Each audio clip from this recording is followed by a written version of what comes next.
My dear brothers and sisters, what a joy to welcome you to this wonderful program in the name of the Lord Jesus Christ. And I know that you are going to be richly blessed with the word of the Almighty God. You and your household be blessed. मेरे प्रिय भाई और बहनों, मैं जानता हूं मैं कितना खुश हूं कि इस कार्यक्रम में आप लोग को स्वागत करता हूं और मुझे ये पता है इस वचन आपको और आपको परिवार को बहुत सारा आशीष से उंडेल देता है। Yes, let me continue the last series, Matthew 5:20. हाँ ठीक है, जो पिछले हम लोग खत्म किए थे मत्ती उसका 5:20 है, मैं वहां से शुरू करना चाहता हूँ। For I say to you that unless your righteousness exceeds the righteousness of the scribes and Pharisees, you will by no means enter the kingdom of heaven.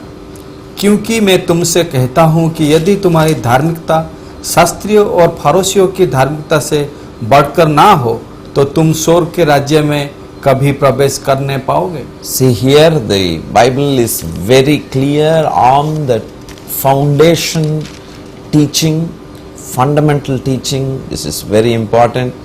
However much we shine for the Lord and however much we do and however much we proclaim the gospel, and because of we proclaiming the gospel many may come into the kingdom of God, but the most important fact that we should understand is that we should first of all enter with the souls. देखिए यहाँ बहुत मुख्य विषय यह है कि ये सच्चाई है कि हम लोग जो भी मसीह में है, कि जो प्रचारक है भी, जो भी मसीह में काम करे, सबको ये होना चाहिए कि उसको जीवन में इसे विशेष के होना चाहिए मुख्य के विषय कि हम लोग जब स्वर्ग राज्य में प्रवेश करेंगे हम लोग आत्मा के उद्धार पाके प्रवेश करना होगा। Jesus is interested in our soul and he is interested in every soul in the whole world as he is interested in us. Do you know that? यीशु मसीह ने विशेष इसका इच्छा जताया है कि हम लोग का आत्मा उद्धार पाए और इस जगत का हर एक आत्मा उसका उद्धार पाए। Do you think that God hated Pharisees? क्या आप ये सोचते हैं कि ये पढ़ने के बाद कि ईश्वर ने फरीसियों लोग को घृणा करते थे? Do you think he rejected them? क्या आप ये सोचते थे कि उन लोगों को लड़का तक्का रहे थे? God did not reject any single person in this whole world. ईश्वर किसी को भी नहीं छोड़ते थे इस संसार में। But we must understand that we should humble ourselves and fit and live in such a way that we will be fit to enter into the kingdom of God. हम लोग को ये समझना होगा कि संसार में हम लोग जो जीवन बिता रहे उसके इच्छा के अनुसार उससे होना चाहिए। There is a possibility of getting fooled by looking at things which are extraneous and leaving the foundational teaching of the Lord Jesus. ये भी संभव है कि संसार के चारों तरफ हम लोग जब देखते हैं उसी देखने से भी हम लोग खुद बेवकूफ बन के उसमें गिर पड़ सकते हैं। The first and foremost is loving the Lord, which is the foundation, and the leading a personal holy life. पहले हम लोग का जो मूल होता है उसी का ये है कि हम लोग को पवित्रता, जीवन और ईश्वर के ऊपर विश्वास। It is not how much we do and how much we achieve for the kingdom of God. It is how strong we are in personal fellowship with Jesus Christ our Lord. ये नहीं होता है कि हम लोग कितने ईश्वर के राज्य में काम कर रहे हैं और कितने आगे बढ़ चुके हैं, परंतु ये विशेष होता है हम लोग ईश्वर के साथ उसका सहभागिता में कितना बलशाली है। The fellowship with the Lord Jesus Christ involves love and personal holiness. और ईश्वर के साथ सहभागिता ये समझाता है कि उसका पवित्रता और उसके साथ रहना। First of all, we must understand it is not we doing the work of the Lord, but it is the Holy Ghost that makes us do the work of the Father.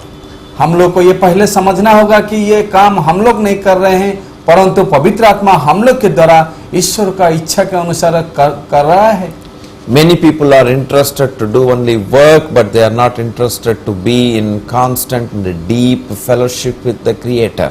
और बहुत सारे लोग ये काम करते हैं कि उन लोग खाली कार्य करते हैं, परंतु उन लोग भूल जाते हैं कि जो सृष्टि करता है उसके साथ उसके गहरा में जाकर उसके साथ काम करना। They apply the word of God to as many people as possible in the whole world, but they apply least to their own souls. उन लोग ईश्वर का वचन को लेकर सारा जगत में सब जगह में उन लोग को बांटते हैं, परंतु उन लोग खुद भूल जाते हैं कि अपना भी एक आत्मा होता है। There is always a possibility of making such a great blunder, and the result of it will be that we will lose our own souls. ऐसे भी हो सकता है, एक बड़ा संभव विषय है कि हम लोग इसे सब काम कर सकते हैं, परंतु खुद का आत्मा को उद्धार शायद नहीं हरा सकते हैं। That's why Jesus taught this beautiful truth. Unless the righteousness of people exceed the righteousness of the Pharisees, they will no way enter into the kingdom of God. इसलिए यीशु मसीह ने यहाँ शिक्षा दी है कि हम लोग का धार्मिकता फरीसियों शास्त्र से अधिक नहीं होगा तो हम लोग स्वर्ग राज्य में प्रवेश नहीं कर पाएंगे। As I speak to you, friend, I really tremble in my heart because this is very, very important, and we should always see that we first enter into the kingdom of God, even though we do a great ministry in the public. मैं पहले ये बताने के बाद भी मुझे एक डर आता है, क्योंकि मुझे जब आपको सब लोग को मैं बताता हूँ ईश्वर का स्वर्ग राज्य में कैसे प्रवेश करोगे, मुझे उसमें जांचना खुद को होना होगा। No man will enter into the kingdom of God, into heaven, without the Lord Jesus Christ. कोई व्यक्ति स्वर्ग राज्य में बिना यीशु मसीह के द्वारा प्रवेश नहीं कर सकता। Unless the sins, our errors, our iniquities, our transgressions, all this rubbish that we have done against heaven, against God, unless they are forgiven, and unless we are washed by the blood of Jesus, our slate is clean, we cannot enter into the kingdom of God. हम लोग का जीवन काल में हम लोग जो सो भूल कर चुके हैं, जो खराब काम कर चुके हैं, ईश्वर का विरुद्ध में खड़े हुए हैं, ईश्वर का विरुद्ध में पाप किए हैं, वो सब उसी का लहू के द्वारा धोने के बाद हम लोग स्वर्ग राज्य में प्रवेश कर सकते हैं। The only criteria, the qualification that we need to have is washed by the blood of Jesus to enter into the kingdom of heaven. उसी में एक ही शर्त है कि जब हम लोग वहां प्रवेश करते हैं तो यीशु का लहू हम लोग को धोने से हम लोग प्रवेश कर पाएंगे। So apply the teaching of the Lord Jesus Christ more to yourself, more to myself, before applying to somebody in the world. इसलिए आइए उसी का जो शिक्षा दी है हम लोग अपना जीवन में उसको लगाए और दूसरे को बताने से पहले खुद को उसमें जांचे। I read in a book written by a man of God on holiness. मैं एक किताब पढ़ा हूँ जो ईश्वर का एक व्यक्ति ने उसको लिखे हैं। And he says every day we need to consecrate ourselves to the Lord. वहाँ उसने लिखे हैं कि हर एक दिन हम लोगों को ईश्वर के साथ उसका धोने के बाद खुद को उसके साथ रखना होगा। Very true. ये बहुत सच्चाई है। Like how you eat every day, जैसे हम लोग हर एक दिन खाते हैं, without which you cannot live. जैसे कि नहीं खाने से हम लोग नहीं जीवन बिता पाएंगे, In the same way, ठीक उसी तरह every day commit yourself to holiness. हर एक दिन हम लोग पवित्रता के लिए हम लोग उसको अन्वेषण करना पड़ेगा। Every day commit yourself to holiness. तो इसलिए हर एक दिन अपने को समर्पण करना होगा कि पवित्रता के लिए। That is the foundation of our living. वो होगा हम लोग का जीवन का मूल। There are many people in the world, they try to do so many things for the Lord. इस संसार में ईश्वर के लिए बहुत कुछ लोग बहुत सारे अपना काम करते हैं। It is good, I tell you friend, it is very good. मेरे साथी मैं ये बताना चाहता हूँ ये बहुत अच्छा है। But what is the meaning of doing so many things without the holiness? परंतु वो सब काम करने से क्या अर्थ है जब जीवन में पवित्रता नहीं है? How can a man become holy? ये मनुष्य कैसे पवित्र बन सकता है? He cannot. वो कभी नहीं। The Bible says, बाइबल ये बताती I है, am the Lord that makes you holy. मैं ही ईश्वर हूँ, मैं तो तुमको पवित्रता बना सकता हूँ। There is one name for our Creator. एक सृष्टिकर्ता है जो हम लोग को बनाए हैं, His name is Jehovah Mekadesh. उसी का अर्थ है यहोवा मकद्दस। It means God who sanctifies us. इसका अर्थ यह है ईश्वर जो हम लोग को शुद्ध करता है, God who makes us holy. ये ईश्वर जो हम लोग को पवित्र बनाता है। That's why God said, I am holy, as I am holy, be ye holy. He said. इसलिए ईश्वर ने बताया है मैं जैसे पवित्र हूँ तुम भी ऐसे पवित्र बनो। How can a man become holy? मनुष्य कैसे पवित्र बन सकता है? God said, I am the one who makes you holy. ईश्वर ने बताया है कि मैं ही पवित्र हूँ, मैं तुमको बना सकता हूँ। So we should submit ourselves and have a desire first of all to be holy and to live holy and to maintain the holiness of God. इसीलिए हम लोग को उसका इच्छा के अनुसार समर्पण करना होगा। इससे पहले हम लोग को चेष्टा इच्छा जताना पड़ेगा कि और सब काम में उसको साथ समर्पण करना होगा कि हम लोग पवित्रता चाहते हैं। Jesus said, यीशु मसीह ने बताया, pray that you may not enter into temptation. प्रार्थना करो कि प्रलोभन में ना पड़ो। So our everyday prayer, spending time with God is a must, lest we fall into temptation and lose the holiness of God. इसलिए हम लोग का हर एक प्रार्थना में ये होना चाहिए कि हम लोग हर एक प्रलोभन से जैसे हम लोग बचेंगे। So prayer is so important. इसलिए प्रार्थना बहुत मुख्य विषय है। In the same way, read the word of God and meditate it, and this is the holy Bible, the holiness of God will be inculcated in you. इसीलिए ईश्वर का वचन है, जो वचन को हम लोग पढ़ने से उसका जो वचन का पवित्रता हम लोग उसको जीवन में आएगा। And try to avoid unholy situations. हम लोग को पारो जितना चेष्टा हो हम लोग अपवित्रता को दूर करना रहेगा। And try to run away and get away from every unrighteous, unholy, untrue, unjustifiable things. और हम लोग ये भी चेष्टा करना होगा जीवन में जहाँ पर सच्चाई नहीं है, जहाँ अपवित्रता है, जहाँ अधर्मता है, वहां से दूर रहना होगा। Please take care of your own words, the words of your own mouth. इसीलिए कृपया ध्यानवान और जत्नवान होइए कि हम लोग का मुंह से क्या बता रहे हैं। The problem is that if the heart is clean, the words will be clean. और समस्या ये होगा कि हम लोग का हृदय साफ है तो मुंह से साफ ही निकलेगा। So out of the abundance of the heart, so shall the mouth speaketh, the Bible says. इसलिए बाइबल ये बताती है कि जो हृदय का पूर्णता से मुंह से हम लोग को कुछ भी आ जाता है। So guard your heart with all your diligence, the Bible says. इसलिए ईश्वर ने हम लोग को हृदय में वो पूर्णता दे कि उसी का सब अर्थ मुंह से आए। Again, the Bible also says that protect your mind. इसलिए बाइबल ये भी बताता है तेरा मन को तू ठीक से काबू में रख। Romans chapter 1 says, 1 and 2 says so. ये रोमियो पुस्तक उसका 1 अध्याय का 1 और 2 पद बताती है। Because our mind has the capacity to think so many things, it's mostly wrong things. क्योंकि मन में हम लोग कल्पना कर सकते हैं कि हम लोग बहुत कुछ उसको ले सकते हैं। And Philippians chapter 4 you read that. जब हम फिलिप्पुस का पुस्तक पढ़ेंगे उसका 4 अध्याय। And do not worry for anything, verse number 5 onwards. उसका 5 अध्याय में लिखा गया कि कोई भी विषय में चिंतित मत हो। And submit every supplication, your prayer request, make all your requests known unto God with thanksgiving. हर एक प्रार्थना का अनुरोध में ईश्वर के सामने प्रार्थना और धन्यवाद के साथ रखो।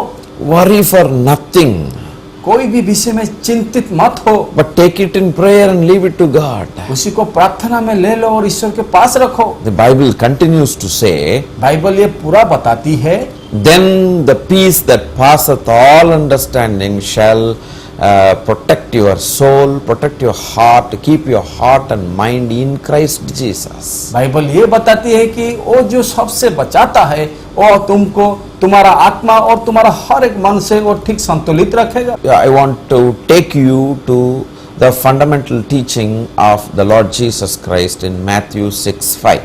मैं आपको आज इस कार्यक्रम में बताना चाहता हूँ जो हम लोग को शुरू से जानना चाहिए कि उसको वो अध्याय है मत्ती उसका 6:20। Let us see what is the righteousness of the Pharisees and what is the righteousness of we people we are supposed to have. आइए हम लोग देखते हैं फरीसी लोग का धार्मिकता क्या है और हम लोग जो धार्मिकता में जाते हैं वो कैसा है।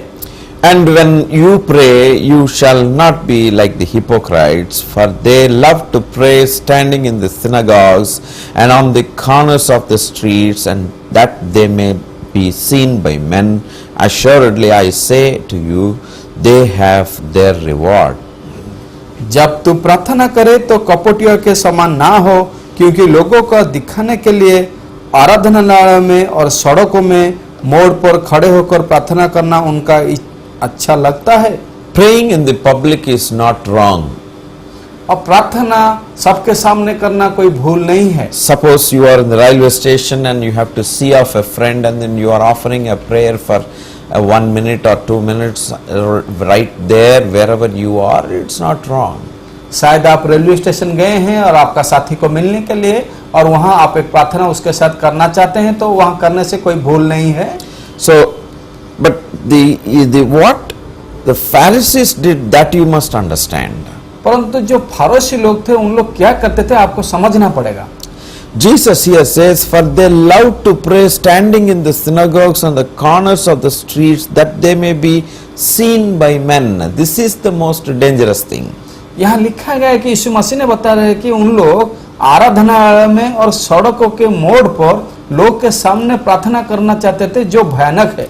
Now, anything that we do with an intention that people must see and appreciate us and applaud us and try to congratulate us or even compliment us, this is dangerous. हम लोग जो ईश्वर के काम करना चाहते हैं और उसी काम में हम लोग को चाहते हैं, हम लोग को कोई ताली मारे और प्रशंसा करे और हम लोग उसी कार्य के लिए शुभेच्छा बताए, वो भयानक है।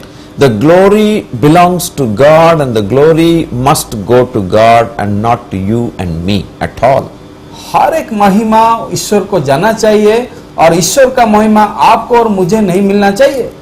Prayer is a heart's communication, it's a heart's desire, expressing the heart's desire intimately with a personal relationship with God. प्रार्थना एक संपर्क होता है और इस जो हृदय का इच्छा, वो हम लोग उसको ईश्वर के पास रखता है। It is not a business and it is not a duty. It is not something like a as we learn in our universities, it is not to be practiced that way. हम ये प्रार्थना और एक कार्य की धंधा नहीं है, जैसे हम लोग विश्वविद्यालय में सीखे हैं कि उस तरह का नहीं है। No child practices how to talk with the daddy or mummy or goes to the university to learn how to talk to parents. कोई संतान कभी नहीं सीखता है कि पापा माँ के साथ कैसे बात करना है, और ना कोई विश्वविद्यालय में सीखता है कि बात करने से कैसे अभ्यास करेगा। It is the result of a wonderful relationship and the fellowship that we have with God. यह होता है ऐसा है कि वो जो एक अच्छा संपर्क बन जाता है, वो सही से वो निकल आता है। David says, King David says in Psalm 42:1 and 2. भजन संहिता उसका 42 का 1 का 2 में राजा दाऊद ने ये बताए, As the heart is panting for water, so my soul is panting, is after you, crying after you, O Lord. जैसे कि हिरनी पानी के निकट वो धामती है, इस तरह का मेरा आत्मा ईश्वर के पीछे वो लगता है। And he also says, when shall I come and appear before you, O God? मैं कब आऊं कि आपके पास उसी दिन में खड़ा हूं। So it talks about a relationship with God. वो इसे बताए कि Fellowship. उसी का बताने से पता चलता है कि संपर्क ईश्वर के साथ, And the fellowship is a fellowship of love और वो सहभागिता में एक प्रेम है, and a fellowship in holiness और सहभागिता में एक प्रेम है, and a fellowship in humility और सहभागिता में पवित्रता है, and a fellowship in humility. और सहभागिता में एक नम्रता है। So that cannot be made as a business. और उस तरह का एक धंधा नहीं बन सकता। That cannot be made as a public issue that somebody should see that and appreciate us. वो इस तरह का नहीं हो सकता कि लोग के सामने हम लोग उसको ला सकते हैं और सबके सामने कर सकते हैं। And Jesus taught us, यीशु मसीह ने ये शिक्षा दी है, but you, परंतु तुम when you pray, जब तुम प्रार्थना करो, go into your room, तुम और अपना अंदरूनी घर को जाओ, and when you have shut your door, जब तुम द्वार बंद करोगे, pray to your Father who is in secret place, और पिता से तुम गुप्त में प्रार्थना करो, and your Father who sees in secret will reward you openly. तब तेरा पिता जो गुप्त में देखता है तुझे प्रतिफल देगा। See the way how we need to do that? देखिए हम लोग किस तरह का प्रार्थना करना Go चाहिए। and shut your door, Jesus said. तुम जाओ और अपना घर का द्वार बंद Let करो, nobody see your personal prayer. कोई तुमको ना देखे कि तुम्हारा व्यक्तिगत प्रार्थना को, Let nobody appreciate how long you pray.